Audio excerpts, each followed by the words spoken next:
Ih, bohong.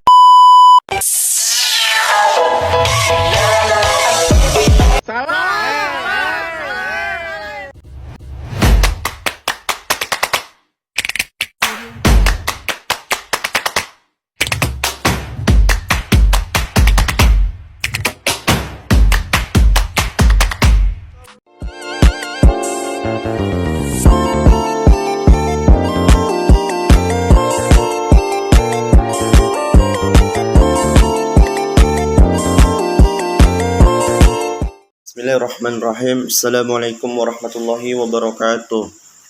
Alhamdulillahi rabbil alamin. Nabihi nasta'in ala umuri dunya waddin. Asyhadu an la ilaha illallah wahdahu la syarika la wa asyhadu anna Muhammadan abduhu wa rasuluhu la nabiyya ba'da. Rabbi shrah li sadri wa yassir li amri wahlul 'uqdatam min lisani yafqahu qawli. Ma ba'du. Allahumma assir wa la tu'assir. Yang saya hormati yaitu dosen pembimbing Buya Eko Priyadi, SHI, SHMA, selaku dosen pembimbing mata kuliah PKBS atau kepanjangannya ya, penyusun kontrak bisnis syariah. Saya Sawal Rizky, mahasiswa Institut Agama Islam Darul Ulum semester 7 ekstensi pada perkuliahan Sabtu dan Minggu. Kali ini saya akan memaparkan sebuah video yang mana ini judul yang terakhir yang hampir sama dengan judul yang terakhir juga, yaitu 14 dan 15. Saya di bagian nomor 15. Dalam judul penerapan kontrak bisnis syariah dalam perbankan syariah 2 yang terakhir ya kan, dalam judul yang ke-15. Adapun yang poin pertama yaitu konsep sewa al-ijara operational lease ya kan, lease and financial lease. Al-ijara adalah salah satu konsep sewa dalam perbankan syariah yang digunakan untuk memenuhi kebutuhan pembiayaan dengan prinsip yang sesuai syariah. Nah, dia harus sesuai dengan syariah. Ijarah pada dasarnya adalah akad penyewaan atau penggunaan manfaat ya kan, barang atau jasa di mana pemilikan aset atau bank menyewakan aset kepada nasabah dengan imbalan pembayaran sewa yang telah disepakati. Ya kan, disepakati. Arti sepakat ini suka dengan suka.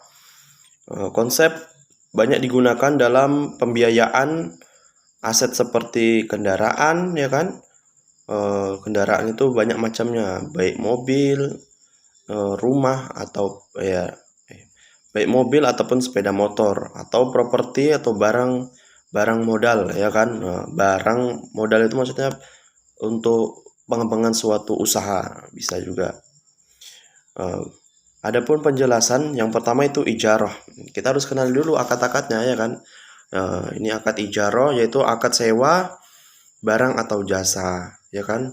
Ijarah adalah akad di mana bank menyewakan manfaat dari suatu aset kepada nasabah, kita sebagai nasabah atau peminjam ya kan, untuk jangka waktu tertentu dengan pembiayaan sewa yang disepakati. Disepakati berapa jumlah nominal dan waktu yang akan kita sanggupin ya kan. Bisa sanggup 6 bulan, 1 tahun. Tapi banyak di masyarakat sering terjadi itu lebih dari 2 sampai 3 tahun, bahkan 5 tahun ya kan. Pembayaran sewa ya. Yang pertama pembayaran sewa harus kita ketahui juga. Pembayaran sewa dilakukan secara terbuka ya kan, atau secara berkala. Biasanya dalam bentuk cicilan ya kan, sesuai kesepakatan antara bank dan nasabah. Ini bisa saja tiap bulan kita membayar atau setiap tahun berapa kali kita bertemu dan kita membayar. Bisa secara secara langsung datang ke bank, bisa juga melalui BRI Mobile atau langsung kita klik ya kan. Bisa dari Dana seperti itu. Sekarang zaman sudah mudah. Itu pembayaran sewa ya kan. Yang kedua yaitu adapun contoh ya kan. Contoh penerapannya itu sewa kendaraan. Ini tadi yang di atas jelaskan kendaraan ya kan. Terus properti, baru modal usaha. Kalau sewa kendaraan, maksudnya bank membeli kendaraan yang kita inginkan, ya kan, keinginan nasabah, dan kemudian menyewakannya kepada nasabah untuk jangka waktu tertentu. Nah, kita kepingin mobil, ya kan, insya Allah semua bisa dimudahkan beli mobil, ya kan, dengan jangka waktu 2 tahun membayar gitu kan. Jadi pihak bank lah yang membeli, lalu kita nanti akan menyanggupinya, berapa nominal yang kita bayar, ya kan, sanggupnya kita berapa dan berapa tahun, seperti itu kawan-kawan. Lalu yang kedua, sewa properti. Nah, maksudnya ya kan gimana?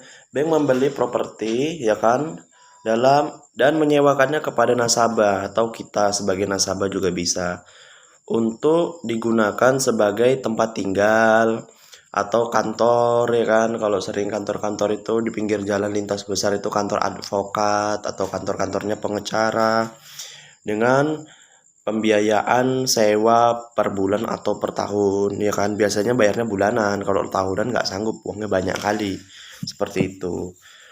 Yang kedua, ijaro muntahiyah bitamlik. Ini sewa dengan kepemilikan di akhir. Ijaro muntahiyah bitamlik ini, ya kan, tadi sewa dengan kepemilikan di akhir. Contohnya seperti ini, pembiayaan properti ijaro rumah KPR, ya kan. Bank membeli rumah yang diinginkan, nasabah akan ya kan, diinginkan nasabah dan menyewakannya kepada nasabah, ya kan. Jadi bank menyewakan kepada nasabah untuk jangka waktu tertentu, ya kan, jangka waktu tertentu. Setelah rumah sewa berakhir, nasabah dapat memperoleh kepemilikan rumah dengan membayarnya, ya kan, melunasi, ya kan. Terus ada pun sewa guna usaha atau leasing. Maksudnya gini, nasabah menyewa peralatan atau barang modal dari bank dan di akhiri masa sewa, nasabah memiliki opsi untuk membeli. Nah, kalau mau dibeli juga boleh, ya kan, membeli peralatan tersebut dengan nilai sisa yang sudah disepakati. Nah, jadi lebih murah dia. Yang ketiga itu adalah ijaroh sewa, ya kan, atau sewa layanan. Pengertian sewa layanan ini banyak biasanya, ya kan. Kita contohkan itu pembayaran pendidikan, ya kan. Sekarang pembayaran pendidikan ini banyak, baik dari sekolah, yang saya alamin itu kalau sering di SMP, di sanawiyah, ya. Sanawiyah pembayarannya, layanan pendidikannya itu ada juga yang menggunakan bank, dibantu dengan per bulannya bisa, ya kan. Juga aliyah, ya kan, sekolah aliyah atau SMA, SMK itu udah menggunakan layanan bank, lebih mudah juga bisa.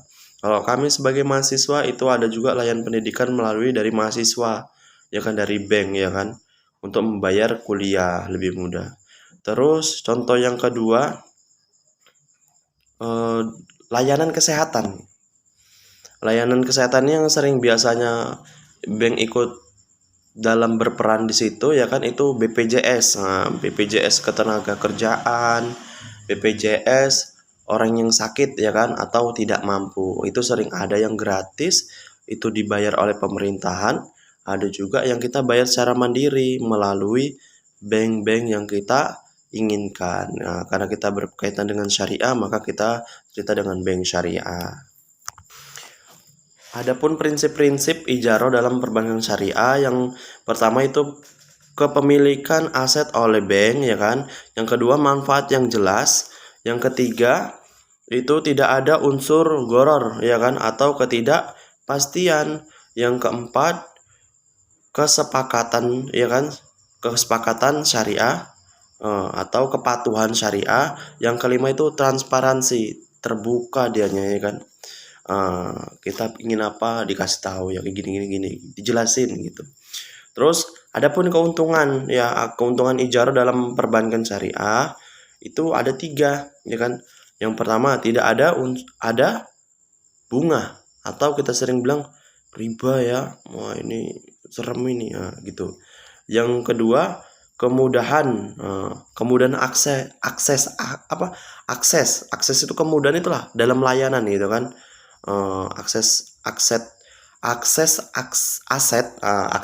itu maksudnya kemudahan kita dalam dilayaninya dalam aset-aset perbankan syariah. Yang ketiga, kepemilikan bertahap, seperti itu. Lanjut yang B, konsep jasa. Al-ijarah adalah akad untuk memindahkan hak guna atau manfaat dan dari suatu barang atau jasa kepada pemilik lain dalam jangka waktu tertentu dengan pembayaran sewa atau upah. Hak milik atas barang tetap berada di pihak penyedia, sementara penyewa memperoleh manfaat atau kegunaan dari barang atau jasa tersebut selama masa sewa. Ijarah adalah kontrak sewa guna usaha, ya kan, yang diterapkan dalam perbankan syariah untuk mengalihkan hak penerima, ya kan, manfaat dari suatu produk atau jasa.